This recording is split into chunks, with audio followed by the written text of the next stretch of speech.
Since the late 1940s, Americans have been fascinated by a mysterious region in Nevada known as Area 51. The Area 51. Area 51. Area 51. The Air Force has recently made public an archive of UFO reports and investigations. Are there any alien remains in Area 51? এই জগতে মানুষের কোনো আনাগোনা নেই। পৃথিবীর মধ্যে থাকা সত্ত্বেও এটাকে বলা হয় এক ভিন্ন জগৎ। এই জগতে মানুষের প্রবেশ নিষেধ। শুধু সাধারণ মানুষই নয়, এই এরিয়াটা যে দেশে রয়েছে সে দেশের প্রাইম মিনিস্টারকেও এখানে ঢুকতে দেওয়া হয় না।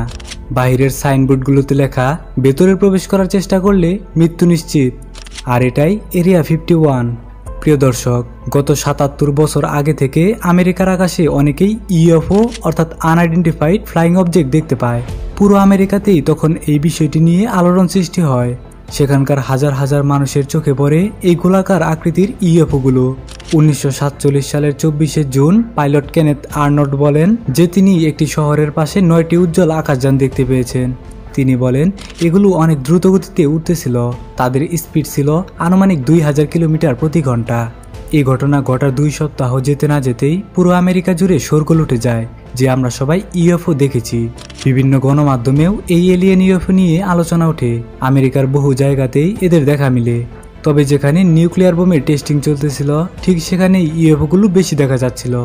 নিউ মেক্সিকোর নাগরিক মেক ব্রেজিল বলেন তিনি তার ক্ষেতে কাজ করার সময় একটি অস্বাভাবিক পদার্থ দেখতে পেয়েছিলেন। তিনি এগুলো ক্ষেতের মধ্যে পেয়ে অবাক হয় এবং এগুলোকে শেরিফ নামক একজন ব্যক্তির কাছে পাঠায়। আর এগুলো যখন সেখানকার সেনা কর্মকর্তা দেখে তখন তিনি বলে ওঠে এগুলো ইউএফওর ধ্বংসাবশেষ। কিন্তু পরের দিন তিনি তার কথা ঘুরিয়ে বলেন এগুলো আসলে ওয়েদার বেলুনের অংশ ছিল। আর তখন থেকে সবার মনে ইন্টারেস্ট কমে যায় এবং অনেকের মধ্যে এই বিষয় নিয়ে সন্দেহ শুরু হয়। কিন্তু কিছু বছর পরে অর্থাৎ 1970-এর দশকের শেষের দিকে আবার গুজব ছড়িয়ে পড়ে যে নিউ মেক্সিকোর মরুভূমির উপরে একটি এলিয়েন এয়ারক্রাফট উড়তে দেখা গেছে। তারা এটাও বলেছিল যে আকাশযানটির উপর বজ্রপাত হয় এবং সাথে সাথে এটি ফেটে যায়। 1980 সালে মেজর মার্সেল দ্য রোজওয়েল ইনসাইডেন্ট নামক একটি বই প্রকাশ করে। তিনি তার বইতে লেখেন যে তিনি এমন কিছু দেখতে পেয়েছেন যা পৃথিবীর কোনো মানুষের দ্বারা তৈরি করা সম্ভব নয়। আর তখন থেকেই এলিয়েন আকাশযান নিয়ে মানুষের মনে ক্ষোভ সৃষ্টি হয়। এ নিয়ে অনেক থিওরি বের হয়। লোকেরা বলে এখানে যে আকাশযানটি ফেটে গিয়েছিল সেখান থেকে একটি জীবন্ত এলিয়েন পাওয়া গেছে। আর মার্কিন সেনাবাহিনীরা এই এলিয়েনকে তারা একটি গোপন কক্ষে নিয়ে গেছে। আবার কিছু লোক এটাও বিশ্বাস করে যে এলিয়েনদের সাথে মার্কিন সেনাবাহিনীর যোগাযোগ আছে। It's a breaking news. Trespassers caught near Area 51. 2 men from the Netherlands arrested after getting 3 miles inside the Nevada National Security Site. এবং তাদের মধ্যে এলিয়েনদের নিয়ে গবেষণা চলছে। আর এই সমস্ত ভাবনা আবির্ভাব হয়েছে এরিয়া 51 থেকে। 1940-এর পর থেকে আমেরিকার নেভাদা অঙ্গরাজ্যে অবস্থিত এই রহস্যময় এরিয়া 51 নিয়ে জল্পনা কল্পনার শেষ নেই। এই এরিয়াতে আসলে কি হয় তার কোনো সঠিক তথ্য নেই। তবে এই এরিয়াতে ঘটা কিছু কিছু ঘটনা মানুষকে হাজারো প্রশ্ন করে যাচ্ছে যার কোনো উত্তর কারো কাছেই নেই। প্রিয় দর্শক, এরিয়া 51 আসলে মরুভূমির মাঝখানে অবস্থিত একটি গোপন মার্কিন সামরিক ঘাঁটি। এই এরিয়াটি নিকটতম শহর থেকে কিছুটা দূরে। সেখানে অনুপ্রবেশ করা মানুষের জন্য এলাও নয়। এটি এতটাই প্রাইভেট যে এখানকার এরিয়াতে ছবি তোলাও নিষিদ্ধ। আর এখানে যদি কাউকে সন্দেহজনকভাবে পাওয়া যায় তবে তার জন্য শাস্তি বরাদ্দ আছে। সাইনবোর্ডে বারবার সতর্কবার্তা লেখা আছে। আমরা এই এরিয়া 51-এর কথা মনে করতে গেলেই বিখ্যাত কাল্ট ফিগার বব লেজারের কথা মাথায় আসে। তিনি ইউএফও অর্থাৎ এলিয়েনে বিশ্বাস করে এবং কি তিনি দাবি করেন তিনি এরিয়া 51-এ রিসার্চ করেছিলেন। তিনি এরিয়া 51-এর ভিতরে বিভিন্ন এলিয়েনের ফর্মুলা নিয়ে রিসার্চ করেছে। তিনি বলেন তিনি ফ্লাইং সসার এবং এরিয়া 51 সম্পর্কে পূর্ণাঙ্গ ধারণা রাখেন। তিনি দাবি করেন তিনি এরিয়া 51-এর একজন গবেষক ছিলেন। সেখানে তিনি এলিয়েন প্রযুক্তি নিয়ে গবেষণা করেছিলেন এবং তাকে এলিয়েন প্রযুক্তির দায়িত্ব দেওয়া হয়েছিল। বব লেজারের এমন কথা শোনার পর মানুষ আরও কৌতূহলী হয়ে ওঠে। তারা চায় সমস্ত জনতা মিলে এই এরিয়া 51-এর সমস্ত রহস্যের মুখোশ খুলে দিতে। কিন্তু সরকার তাদের কৌতূহলকে জোরপূর্বক থামিয়ে দেয়। এই এরিয়াতে মূলত তেমন কিছু নেই। এমনকি এই এরিয়াতে থাকা 250 কিলোমিটার লম্বা হাইওয়েতে একটি গ্যাস স্টেশনও পাওয়া যাবে না। এখানে তাপমাত্রা প্রতিনিয়ত 40 ডিগ্রি সেন্টিগ্রেডের উপরে থাকে। এই এরিয়ার ভেতরে একটি মাত্র ছোট গ্রাম রয়েছে আর এই গ্রামটির নাম রেচেল। আর এই গ্রামের জনসংখ্যা মাত্র 54 জন। এই এলাকাটি এতটাই বিচ্ছিন্ন হওয়ার পেছনে কারণটি হলো এটি আমেরিকার সবচেয়ে বড় সরকার নিয়ন্ত্রিত ভূমিতে অবস্থিত। এই জায়গাটুকুর নাম Nevada test and training ranger. এবং এই এরিয়াটি 12 কিলোমিটার স্কোয়ার জুড়ে অবস্থিত। যখন আমেরিকা এবং সোভিয়েত ইউনিয়নের সাথে দাঙ্গা শুরু হয় তখন এরিয়া 51 নামের এই জায়গাটি তৈরি হয়, আর এখান থেকে যুদ্ধে ব্যবহৃত সমস্ত এয়ারক্রাফটের উন্নতি ঘটে। 1950-এর দশকে আমেরিকার ইতিহাসের সবচেয়ে গুরুত্বপূর্ণ গুপ্তচর বিমানের পরীক্ষা করা হয়েছিল এই এরিয়াতেই। এখানে এই ধরনের গুরুত্বপূর্ণ সামরিক অস্ত্র পরীক্ষা করার কারণে এই জায়গাটি অনেকটা প্রাইভেট, তাই শুরু থেকেই বাইরের বিশ্ব এই এলাকা সম্পর্কে খুব কমই জানে। আর এই এরিয়ার সত্যনিষ্ঠ তেমন কোনো তথ্যও নেই।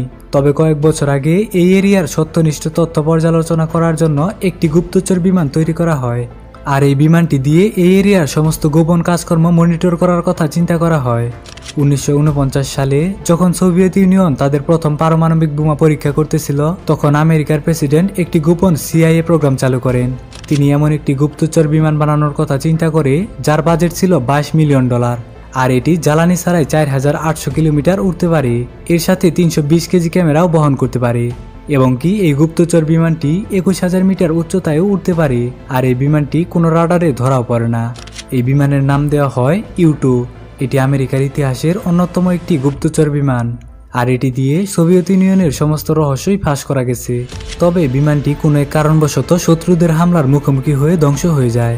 তারপর সামরিক বাহিনীর তৈরি করা SR-71 ব্ল্যাকবার্ড তৈরি করা হয়, আর এটি পৃথিবীর সর্বোচ্চ গতির আকাশযান বলে বিবেচনা করা হয়। এটি 3400 কিলোমিটার প্রতি ঘন্টায় উড়তে সক্ষম। এছাড়া এটি 24,000 মিটার উচ্চতায় উড়তে পারে। এটি এতটাই দ্রুতগতি সম্পন্ন যে এটিতে কখনোই অ্যাটাক দিয়ে নামানো সম্ভব নয়, আর এটি স্নায়ুযুদ্ধের সময় গোপন করে রাখা হয়। কিন্তু কিভাবে দুনিয়া থেকে আড়াল করে এই বিমানটি চালনা করা যাবে এই নিয়ে ঘাটাঘাটি শুরু করে আমেরিকার সামরিক বাহিনীরা। আর সেই সময়টাতে শহরের আকাশে UFO অর্থাৎ এলিয়েনদের আনআইডেন্টিফাইড ফ্লাইং অবজেক্ট নিয়ে হট্টগোল পড়েছিল।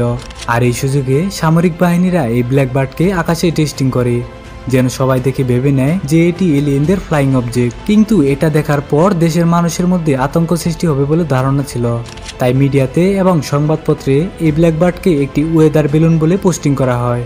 এরিয়া 51-এর সাথে যে এলিয়েনদের সম্পর্ক আছে এটা একমাত্র বব লেজারের আত্মবিশ্বাস।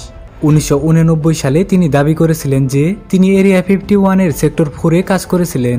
তিনি সরকারের চুক্তি অনুযায়ী একটি এলিয়েন মহাকাশযানে কাজ করেছেন বলে দাবি করেন, কিন্তু কিছু বিশেষজ্ঞ মানুষ মনে করে যে তিনি এগুলো বানোয়াট কথা বলতেছেন। মিলিটারি ড্রোন অথবা সামরিক বাহিনী দ্বারা তৈরিকৃত কোনো অজানা বিমানকে দেখলেই সেখানকার মানুষ মূলত UFO বলতে শুরু করে। এটা বলা হয়নি যে UFO মানে এলিয়েন আছে। আনআইডেন্টিফাইড ফ্লাইং অবজেক্ট মানে যে কোনো অজ্ঞাত বস্তু হতে পারে।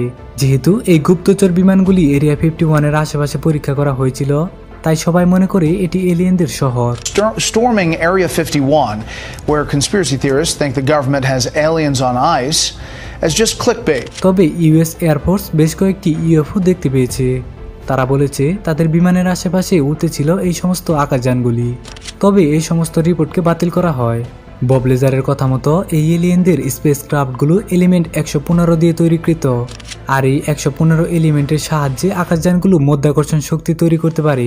কিন্তু বব লেজারের বলা একটি কথা যে তিনি এলিমেন্ট 115কে এলিয়েনদের আকাশযানে পেয়েছেন, এটা পুরোটাই বিভ্রান্তিমূলক একটি কথা। কিন্তু প্রিয় দর্শক, 2017 সালের জানুয়ারিতে 13 মিলিয়ন পৃষ্ঠার একটি নথি প্রকাশ করা হয়, আর এই নথিগুলোতে বেশ কয়েকবার UFO অর্থাৎ আনআইডেন্টিফাইড ফ্লাইং অবজেক্ট দেখার রেকর্ড রয়েছে, আর এই সমস্ত রেকর্ড পাবলিকের সামনে আনা হয়। Signed up for the Storm Area 51. They can't stop all of us. এসব রেকর্ডের মধ্যে অনেক রেকর্ডকে মিথ্যে প্রমাণিত করা হলেও কিছু রেকর্ড সত্যি অমীমাংসিত। গত 5 থেকে 10 বছরে এরকম বেশ কয়েকটি ঘটনা ঘটেছে যেগুলোর কোনো তথ্য আজও পর্যন্ত পাওয়া যায়নি। সময়ের সাথে সাথে পৃথিবীর অধিকাংশ স্থানে এমন সব আকাশযানের আনাগোনা হচ্ছে যেগুলোর কোনো আইডেন্টিটি নেই। মানুষ যতই উন্নত প্রযুক্তি তৈরি করুক না কেন, আলোর গতিবেগ সম্পন্ন প্রযুক্তি তৈরি করা পৃথিবীর কারো পক্ষেই সম্ভব নয়। তবে কিছু কিছু জায়গায় আলোর গতি সম্পন্ন গোলাকার আকাশযানও দেখা গেছে। আজ এরিয়া 51 একটি বিশ্বব্যাপী সংবেদন হয়ে উঠেছে। শুধু আমেরিকানদের জন্যই নয়, বরং সারা বিশ্বের মানুষের জন্য এটি ভাবনাময় একটি জায়গা। 1996 সালে নেভাদা অঙ্গরাজ্যের মহাসড়কের নাম পরিবর্তন করে এক্সট্রাটেরেস্ট্রিয়াল হাইওয়ে রাখা হয়। যেহেতু লোকজন এক্সট্রাটেরেস্ট্রিয়াল লাইফে বিশ্বাস করে, সেহেতু এই এরিয়াটি পর্যটনের কাজে ব্যবহার করতে পারে। তবে আজকাল এক্সট্রাটেরেস্ট্রিয়াল হাইওয়ে থেকে যারা যারা এরিয়া 51-এর আকাশের দিকে তাকিয়েছে, তারা অধিকাংশ সময়েই আলোর গতি সম্পন্ন ফ্লাইং অবজেক্ট দেখতে পেয়েছে। কিন্তু আজও পর্যন্ত কেউ এই এরিয়া 51-এ প্রবেশ করতে পারেনি, কেননা এখনো পর্যন্ত এখানে সমস্ত উন্নত বিমান এবং গুপ্তচর বিমানগুলি তৈরি করা হচ্ছে। আপনি যদি কখনো এই এরিয়াতে প্রবেশ করতে যান তবে আপনাকে তারা মেরেও ফেলতে পারে। প্রিয় দর্শক, আজকের এই ভিডিও এ পর্যন্তই। দেখা হবে পরবর্তী আরও একটি এপিসোডে।